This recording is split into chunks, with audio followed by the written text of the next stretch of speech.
Student good morning, how are you children.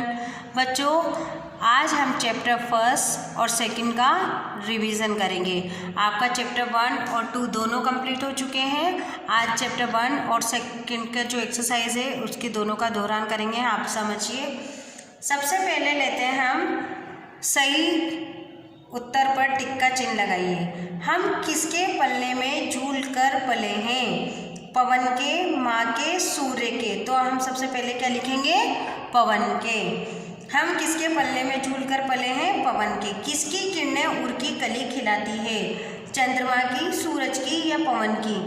किसकी किरणें उड़ की कली खिलाती है? सूरज की। हमारा मालिक कौन है? ईश्वर, सूर्य या भ्रमर? हमारा मालिक कौन है? ईश्वर। हमने एक सूत्र में बंधकर क्या सीखा है? गले का हार बनना, उड़ना या खिलना? तो हमने एक सूत्र में बंधकर गले का हार बनना सीखा है। अब आप क्वेश्चन आंसर देखें। कविता में सुमन किसे कहा गया है? कविता में पूरा बगीचा, पूरे देश को कहा गया है और उसमें रहने वाले अलग अलग प्रकार के, भिन्न भिन्न प्रकार के व्यक्ति, अलग अलग जाति के लोगों को सुमन कहा है, यानी कि फूल कहा गया है। तो यह सारा संसार एक बगीचा है और हम सब क्या हैं? उनके सुमन हैं। हम सब पर प्रकृति किस प्रकार मेहरबान रही है?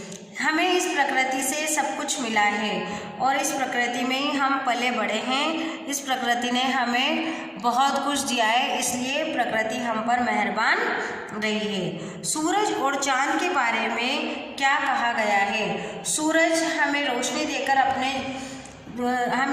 देकर हमारा जो जीवन है उसको उज्जवल बनाता है और चांद के बारे में कहा गया है कि चांद अपनी चांदनी से हमें नहलाता है। नहलाते से मतलब है कि वो जो चांद की चांदनी रहती है, जिसकी शीतलता रहती है, वो हमें नहलाती है। उपवन की शोभा किससे है? उपवन की शोभा किससे है? फूलों से शोभा है उपवन की। जो तरह तरह के फूल खिले हैं, अलग अलग तरह की क्यारियाँ हैं, उससे क्या है? उपवन की शोभा है। हमने किनसे किस प्रकार जीना सीखा? हमने कांटों से खिलकर हंस हंसकर जीना सीखा है और फूलों से हम एक सूत्र में बंधकर हमने गले का हार बनना सीखा है। तो बच्चों, ये हो गए हमारे क्वेश्चन आंसर। अब आगे की एक्सरसाइज का दौरान करेंगे हम। एक धरती क्या है? विशेषण। हमारा चांद सर्वनाभिक विशेषण। हमारा चांद क्या है? सर्वनाभिक विशेषण। मीठे स्वर विशेषण। एक गगन विशेषण। तो ये एक धरती क्या है? विशेषण है और हमारा चांद क्या है? सर्वनाभिक विशेषण है। ये विशेषण की विशेष है। मीठे स्वर, इसमें जो मीठे है हमारा है, एक है, धरती है, धरती नहीं, एक हमारा, मीठे है, ये सब क्या है? इसकी विशेषताएं। तो ये सभी शब्द विशेषता बता रहे हैं, इसलिए इन्हें क्या कहेंगे? हम विशेषण कहेंगे। यानी कि जो शब्द शब्दों की विशेषता बताता है, वाक्यों की विशेषता बताता है, उसे विशेषण कहते हैं। अब देखिए पवन। पवन का पर्यायवाची शब्द है हवा, वायु। पवन यानी हवा, वायु। चंद्रमा का है सोम, चांद। भ्रमर का है भंवरा और अली। सूर्य का है रवि, दिनकर। पृथ्वी का है धरती, भूमि। सुमन का है फूल और कुसुम। सुमन का क्या है? फूल और कुसुम। तुक मिलाते शब्द लिखे। पवन का हवन, क्यारी का प्यारी, सीखा का तीखा, वन का जन। तो बच्चों, ये हो गए हमारे तुक मिलाने वाले शब्द। अब आप देखिए चैप्टर 2 का दौरान।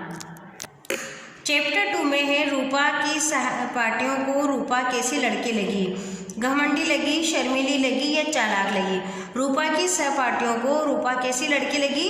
घमंडी लगी।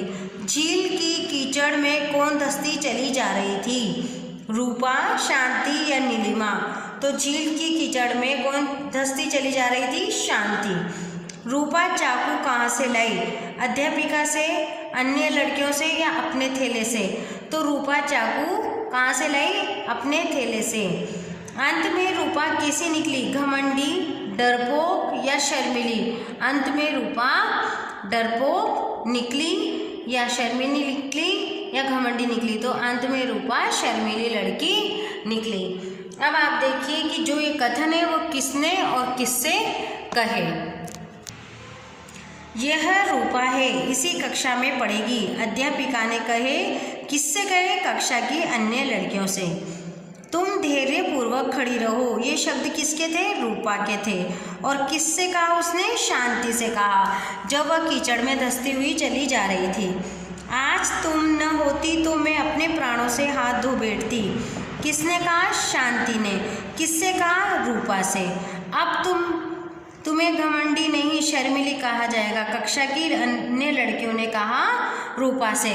तो बच्चों ये हो गई इसकी एक्सरसाइज, और कल हमने इसके क्वेश्चन आंसर भी किए थे। तो आपके चैप्टर 1 और चैप्टर 2 कंप्लीट हो चुके हैं। हम जो आगे वीडियो करेंगे उसमें चैप्टर 3 का दौरान करेंगे। Thank you.